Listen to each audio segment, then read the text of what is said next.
Good morning MP four same. आज हम अपने फिनेंस स्पेशलाइजेशन का फर्स्ट जो सब्जेक्ट है हमारा financial derivative and risk management वो स्टार्ट कर रहे हैं।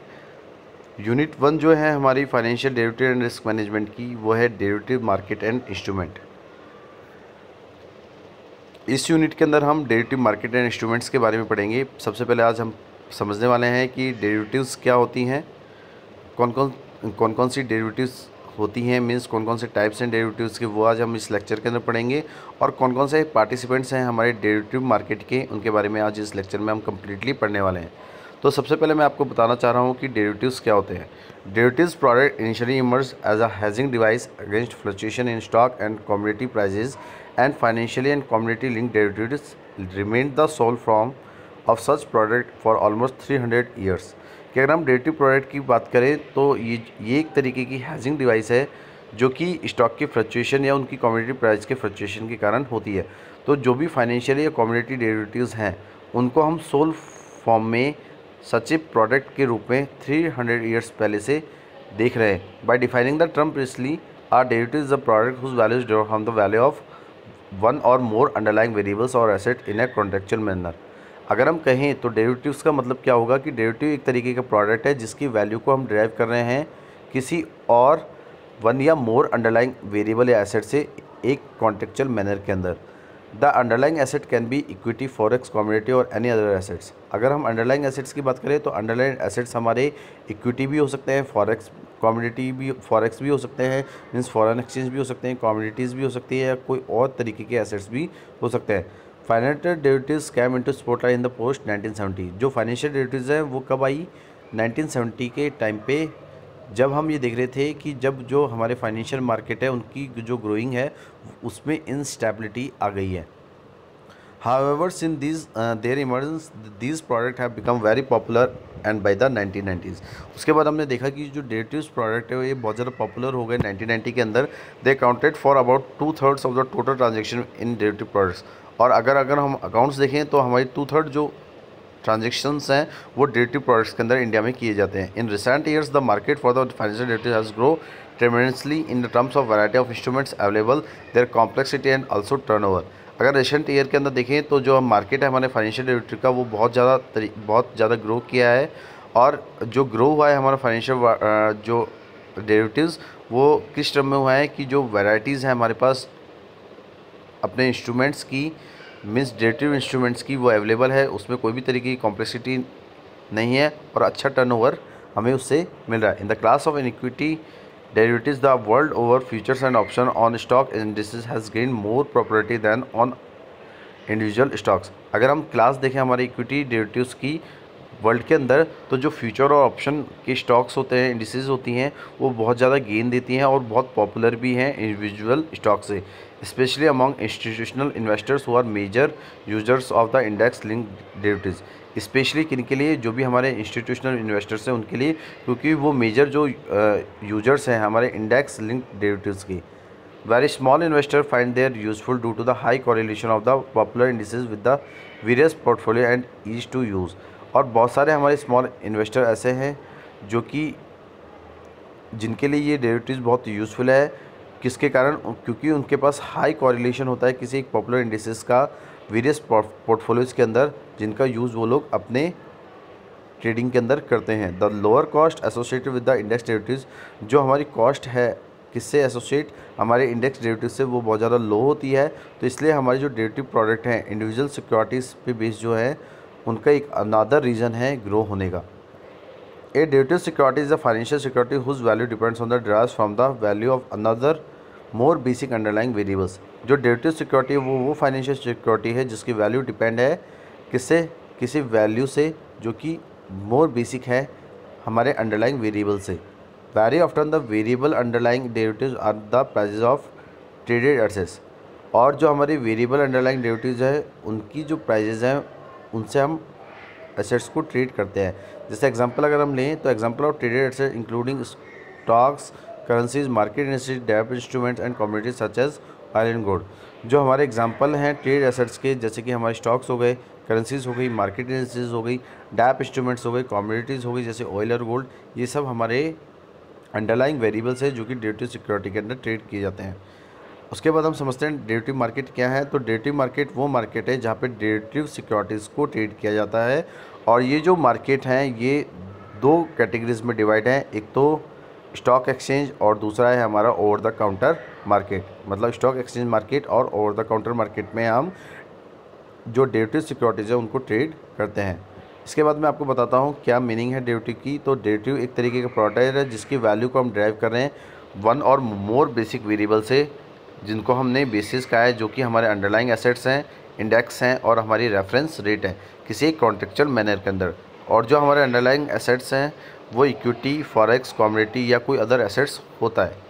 एग्जांपल देखें हम, तो अगर मैं एग्जांपल दूँ डेरिवेटिव का, तो एग्जांपल क्या है कि wheat farmers may wish to sell their harvest at a future date, कि जो वीट फार्मर्स है वो चाह रहे हैं कि हार्वेस्टिंग होने के बाद मीन्स जब वो पूरी फार्मिंग कंप्लीट कर ले तो जो प्रोडक्ट्स हैं उनके एग्रीकल्चर प्रोडक्ट्स उनको वो फ्यूचर डेट पे सेल करना चाहते हैं। तो eliminate the risk of change in price, कि उनको इस चीज़ का रिस्क है कि जो प्राइस रिस्क है कि फ्यूचर में उसकी प्राइजेस चेंज हो जाएंगी उस डेट से। तो such a transaction is example of derivative. तो ये एक डेरिवेटिव का एक ट्रांजैक्शन का एग्जांपल है जो कि मैं आपको बताया है कि अगर कोई वीट फार्मर है और वो चाहता है कि हार्वेस्ट होने के बाद वो अपने उन एग्रीकल्चर प्रोडक्ट्स को सेल करना चाहता है फ्यूचर डेट पे, और उसको इस चीज़ का रिस्क है कि प्राइजेस चेंज हो जाएंगी आज की डेट को लेके, तो ये एक तरीके का डेरिवेटिव प्रोडक्ट होगा। तो the price of this derivative is driven by the spot price of wheat which is the underlying.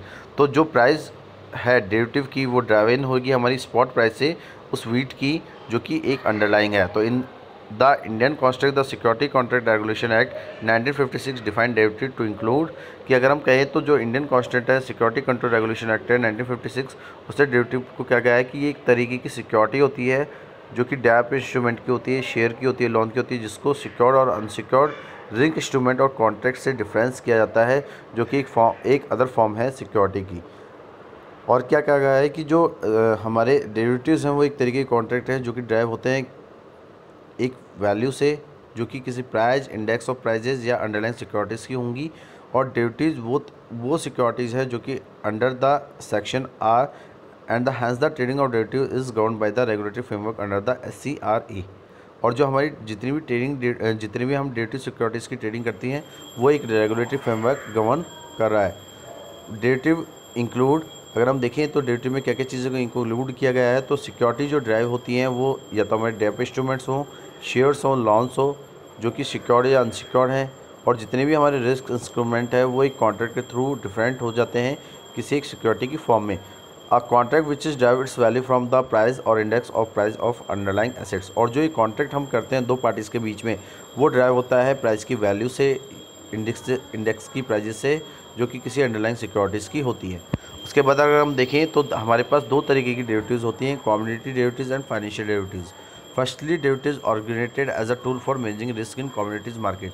जो पहली जो डेरिवेटिव्स है हमारी कमोडिटी डेरिवेटिव, वो ऑर्गेनाइज कब हुई, जब हमने कमोडिटी मार्केट से रिस्क को मैनेज करना देखा। तो इन commodity derivative the underlying asset is commodity. अगर हम देखें तो कमोडिटी डेरिवेटिव के अंदर जो हमारे अंडरलाइंग एसेट्स होंगे वो हमारी कमोडिटी होगी। तो it can be agriculture commodity like wheat, soybean, rapeseed cotton etcetera. तो अगर हम कहें तो जो हमारे एग्रीकल्चर कमोडिटीज़ है जैसे गेहूँ हो गया, सोयाबीन होगी, रैपिज्ड हो गई या कॉटन हो गई, या अगर हम प्रीशियस मेटल की बात करें तो गोल्ड और सिल्वर हो गए। तो कमोडिटी डेरिवेटिव के अंदर जो हमारे अंडरलाइंग एसेट्स होंगे वो ये हमारी कमोडिटीज़ होंगी।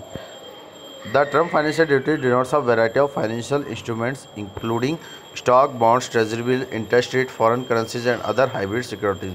और जो टर्म है हमारी फाइनेंशियल डेरिवेटिव्स की वो डिनोट करती है उस वैरायटी ऑफ फाइनेंशियल इंस्ट्रूमेंट्स को जो कि किसी stock, bonds, treasury bill, interest rate, foreign currency या किसी अदर हाइब्रिड सिक्योरिटीज से रिलेट हों। Financial derivatives include future, forward, option and swap.